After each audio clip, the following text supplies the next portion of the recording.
Welcome to Employing Differences, a conversation about exploring the collaborative space between individuals. I'm Paul Tevis. And I'm Karen Gimnig. Each episode, we start with a question and we see where it takes us. This week's question is, conflict is bad, isn't it? I don't know if people say anymore that conflict is bad. They just think it a lot, I think. There is this sense of, how do we avoid conflict? How do we make it go away once it starts? Conflict resolution really meaning conflict go away and not here anymore. And so even if some level we know we don't want to say that conflict is bad, we certainly act like it is an awful lot of the time. And so we asked this question to sort of dig into that conflict is bad, isn't it? Is it? When is it? When isn't it? Paul, I'm going to let you jump into that one. So it's funny because a number of years ago, I was in a coaching class where we were talking about conflict. And one of the things that we were doing was we were moving around the room in response to certain statements. And so the more we agreed with a particular statement, the closer we were supposed to stand to the center of the room. And the more we disagreed with the statement, the further from the room, center of the room we were supposed to stand. And the statement got made something like, I think conflict is a healthy and normal part of working in a group, and I'm able to navigate it skillfully. And I was like out the window. And what amused my coworkers, because I had 3 coworkers who were in this workshop with me, was that was my response, because they thought I was the guy who always just stirred stuff up. So clearly I was good with conflict. I think conflict is a rich and nuanced subject. And I think that when I do workshops with groups about conflict, one of the things that I really start to dig into is like, what is your relationship, even with that word, with the concept of conflict? I will sometimes do an activity where we have paint swatches on the table, right? So they're of different colors. And so I'll say, back when we used to do things where we could, all be in the same place, and I would say, grab the color that represents conflict to you, and then explain to the people at your table why you chose that color. And what's interesting about it is that people have a really strong, intuitive, it's that. And then they have to unpack, why did I pick this color? And so I think that's one of the things that you're getting at, is that we might say certain things about how we see conflict or how we might like to see conflict, but then we also have a very different relationship with it, where there may be some disconnect between what we say and what we do. And so I think even for those of us who say things like conflict is useful, conflict is a natural part of any relationship, of any working together, right? We can still have that and I don't like it, and it stresses me out, and it makes me feel like I'm walking on pins and needles. So oftentimes I think one of the things that's really useful to do is to unpack, what is our relationship to the idea of conflict? Yeah, I think that's right. And I think another of my frames around conflict is there is such a thing as doing conflict well. I have a course I teach on conflict, and people keep telling me I should call it conflict resolution or conflict something, because nobody wants to learn how to do conflict. And I'm saying, but that's exactly what I'm trying to teach, is how to do conflict well. In the same way, when you take a cooking class, they don't say cooking a good meal. It's a cooking class. Because everybody cooks, but you want to learn how to cook better. And conflict, everybody has it. Everybody does it. Everybody is in conflict. And if you take a course in it, at least my course is about learning to do conflict better, which is a different thing than learning to escape it, learning to get out of it. And I think both will result in getting to places where you don't feel like you're in conflict anymore. But if you're looking to escape it or resolve it or end it, the tendency is to shut it down, which is a different thing than moving through it in a productive way. And when we shut it down, we tend to either power over someone, like I got my way and I won, or give in and be resentful. And of course, when I win, somebody else is resentful. And when I give in, I'm probably resentful, but the resentment's probably going to be now ongoing for a long time. And that doesn't actually get you out of conflict. It just delays it to the next round because it will come up again. Whereas moving through conflict is a process of growth and healing and self-discovery that is powerful and powerful in a way that nothing else that I know of is. Like it is a rich space of personal growth that frankly, nobody raises their hand and volunteers for, but all of us actually need. Yeah, the moving through is actually often the metaphor that I use for it, where I don't talk about resolving conflict or managing conflict.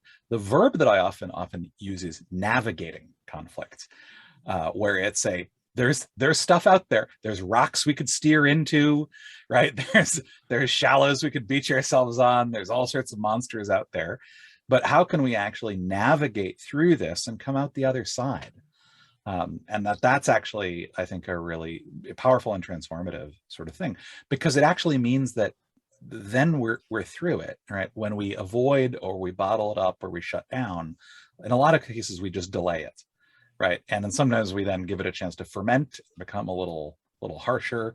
Unresolved things can sort of come up, right? And obviously, that's actually a legit thing for certain situations. But getting better at navigating conflict, about being able to go through that with another person, opens up options, right? If the only thing we know how to do is avoid, then that's all that we can do. But if we're actually going, okay, I know how to navigate, and I also know how to avoid, which is actually going to be useful here and now, then I'm at choice, right? I actually have more agency, more autonomy there around that. So yeah, that's the same metaphor that I use. And also, in a lot of my workshops, we talk about how conflict is often a signal that something new is trying to emerge. And if we can treat conflict that way, right, where it's an emergent property of what's going on between us, because conflict is absolutely relational, right? Conflict doesn't exist with only one person. I mean, as much as you might say, I'm conflicted about this, right? Really, you're stuck. You're not in conflict, right? Conflict requires more than one person. It exists in the space between.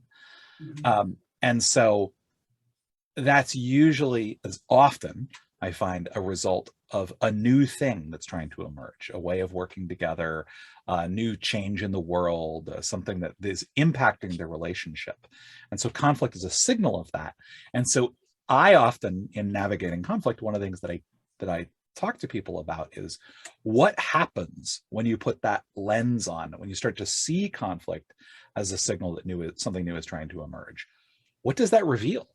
And that's part of the skill of it. And so conflict is often uncomfortable, often painful, but in and of itself, I don't think it's bad. Yeah, I'd agree with all of that. And it points to that word we keep bringing up in this podcast, which is curiosity. Mm-hmm. Okay, the first thing might be pain or resentment or anger or any number of other sort of emotions coming up. And then that leads us to this conclusion of, oh, we're in conflict. Yikes.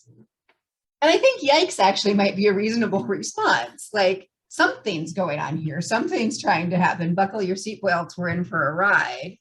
As well as, okay, now it's time to get curious. What is the thing that's going on here? And I like what you're pointing to about something new is trying to happen. I would also say it can be that. It can also be something's been amiss for a while. Yeah. So it can go either way, and those might actually be the same thing. Something's been amiss, so something new is trying to happen. But I think it can be a marker that, yeah, we didn't do our relational homework, or we didn't do our sort of visioning, connecting space. We didn't form well as a team. We missed a piece that we needed to be able to work well together, to function as a team, to be whatever this relationship is. And now conflict is giving us a signpost to say, you need to do that. That we got to go back and clean that up. And if we can see it as that, then it turns out to be a very, very good thing. And my hope would be that at the end of conflict, we feel closer, more connected, more able to work together, stronger relationship than we had before the conflict. Mm-hmm. To your point about being able to do conflict well, when we're able to do that, we're often able to address it earlier, right? When we see it, right? We go, oh yeah, okay, this is a thing where we should have had this conversation. We didn't have it then. We can have it now, or we can let it get worse and have it later, right? But we're at choice about that. And we can, and it is the thing where when we start to recognize that it's going to be painful and uncomfortable, but also knowing it's going to be more painful and more uncomfortable, greater chance of failure if we don't do it, if we wait to have it until later. That actually allows us to again, navigate through and to get to where we need to go, to the other side quicker, right? It's way more efficient to get good at dealing with these differences, right? And that's the thing that I really want to point at, is that oftentimes in conflict, we identify the other person as the problem. And part of getting good at it is recognizing that conflict exists in the space between, right? That it isn't they're the problem or you're the problem. The problem actually gets in the way. It prevents us from seeing the other person. It's because it's sitting between us. We think the other person is the problem. And so a part of that navigating is recognizing what part of the situation can you own. But because it sits between, that means that actually we both want to deal with it. Like we would both prefer it to be out of the way. One of the challenges becomes that each of us has different behaviors and responses to that imminent conflict. And then there's the meta conflict. It's great. It's just like, it's level upon level, right? It's like, not only do we disagree about this thing, but we also have different relationships with the idea of conflict, which means we disagree about whether or not we should do anything about it, how we should deal with it. It's funny when you're not in the middle of it. But it is one of the real challenges for partnerships, for groups, right, is really seeing how do they want to engage in conflict. And so that oftentimes people will make the distinction in conflict about personal conflict versus idea-based conflict, right? Is this a case where we disagree about what might be the best thing to do? I think inevitably the example we come up with is about a parking structure. Right? It's like we have a legitimate disagreement about what we should do with regards to this parking structure. And those conflicts are often useful because new things can emerge. We've talked before about how option A and option B can lead us to option C when we actually have that idea-based conflict. And I think what most people think of when they think of conflict, and the thing that's really difficult, is that idea of personal conflict, or of we've gotten to the place where it's no longer about the parking structure. It's about the fact that you are wrong, or you hate me, or this is just how you are, right? We've actually drifted away from the problem, the thing that we're actually trying to deal with.